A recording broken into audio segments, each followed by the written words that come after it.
Madame la ministre, mes chers collègues, nous allons commencer la discussion générale. Monsieur Joël Giraud est le premier orateur inscrit pour 10 minutes.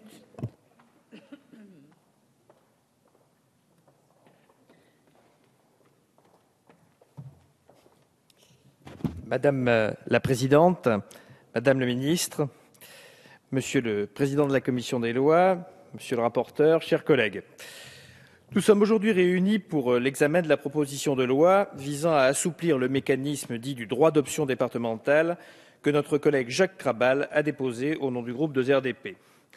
Vous le savez, les radicaux de gauche et apparentés se sont à de nombreuses reprises exprimés pour laisser aux départements la possibilité de choisir leur région de rattachement. En effet, suite à l'adoption de la loi 2015-29 du 16 janvier 2015 relative à la délimitation des régions, aux élections régionales et départementales et modifiant le calendrier électoral, une nouvelle carte des régions a été établie, instaurant à compter du 1er janvier 2016 12 régions métropolitaines en sus de la collectivité territoriale de Corse. 5 régions restent inchangées: la Bretagne, le Centre, l'Île-de-France, les Pays de Loire et la Provence-Alpes-Côte d'Azur. 7 régions, en revanche, sont nouvellement créées par fusion de régions existantes. Il en va ainsi de l'Alsace Champagne-Ardenne-Lorraine, de l'Aquitaine Limousin-Poitou-Charentes, de la Bourgogne-Franche-Comté, du Nord-Pas-de-Calais-Picardie, du Languedoc-Roussillon Midi-Pyrénées, de la Basse et Haute-Normandie et enfin de Auvergne-Rhône-Alpes. Pour ma part, j'ai toujours pensé que des rectifications marginales pouvaient concerner à la fois des départements que la fusion des régions marginalisait totalement, un combat que mène mon collègue et ami Jacques Krabal pour l'Aisne, mais qui est tout aussi compréhensible dans le Gard, par exemple, dont l'économie est plus tournée vers le Grand Avignon. D'ailleurs, une majorité des communes du Grand Avignon sont dans le Gard que Toulouse, mais aussi des départements victimes lors de la création des régions de rattachement aberrants sur le plan économique et historique. Et je prendrai l'exemple d'un département que je connais un petit peu et qui s'appelle les Hautes-Alpes. En effet, ce sont des géographes qui ont créé en France le découpage des régions suivant le principe dit des eaux pendantes. Ainsi, le Dauphiné historique s'est vu amputé d'un de ses 3 départements, les Hautes-Alpes, au motif que la Durance coulait vers la Méditerranée, sans s'apercevoir au demeurant, parce que le géographe était parisien, que d'autres rivières comme la Romanche ou le Drac étaient quant à eux des affluents de l'Isère.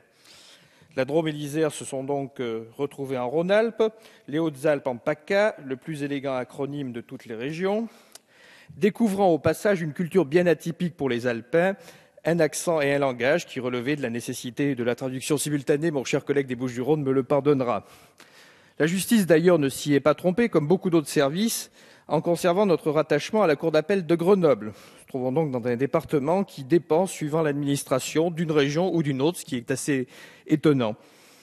Plaisanterie mise à part, quelques années plus tard, il suffit de regarder l'état de l'unique nationale entre les Hautes-Alpes et l'Isère, la nationale 85 Gap-Grenoble, pour voir que le chemin de char qu'elle est devenue démontre l'abandon des politiques publiques sur un territoire qui aurait gardé sa cohérence en étant rattaché à la région voisine.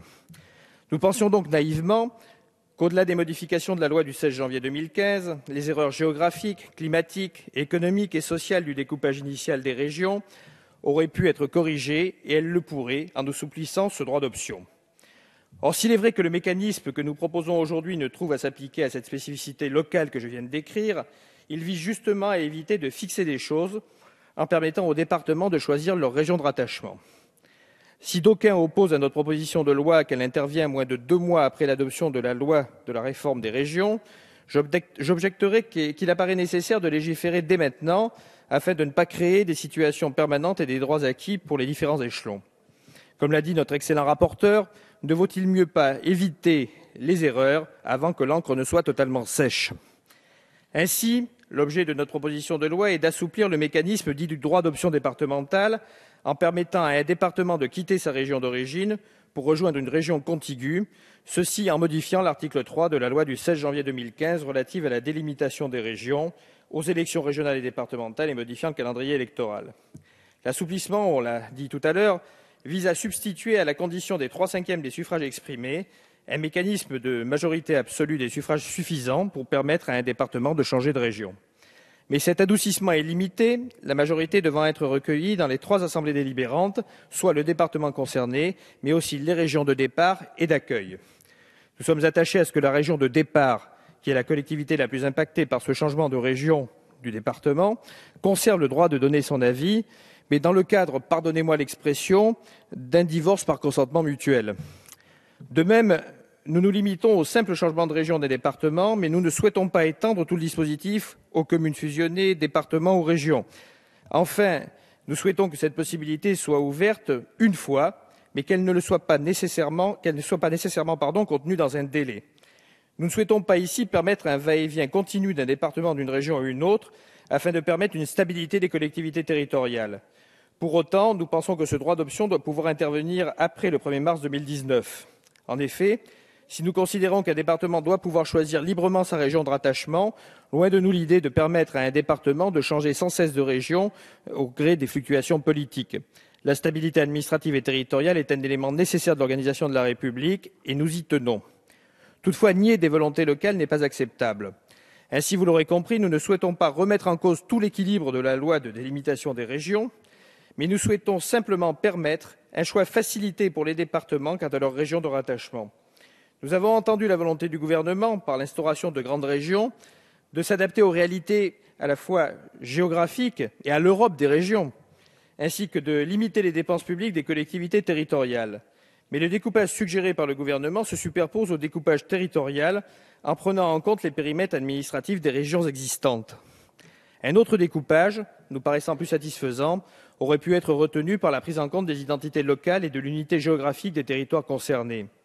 Et la volonté d'encourager le vivre ensemble des habitants d'un territoire favorise de fait un développement économique et humain renforcé, gage d'un territoire florissant à long terme.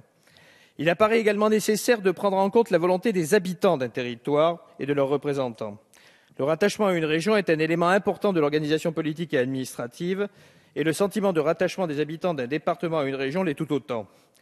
Je voudrais également signaler que le gouvernement n'a pas toujours été défavorable à ces propositions, on l'a rappelé, et s'en est remis à la représentation nationale pour faire droit aux souhaits de nos concitoyens. Le ministre de l'Intérieur, Bernard Cazeneuve, le secrétaire d'État chargé de la réforme territoriale, André Valigny, en accord avec le Premier ministre, s'étant à différentes reprises et devant les deux assemblées parlementaires, remis à la sagesse des sénateurs puis des députés quant à la détermination de la majorité nécessaire et suffisante pour permettre à un département de choisir sa région de rattachement. Nous allons aborder ce débat dans cet hémicycle et, vous vous en doutez, cette demande sera réitérée par les députés du groupe 2RDP si ce texte ne connaît pas le succès escompté.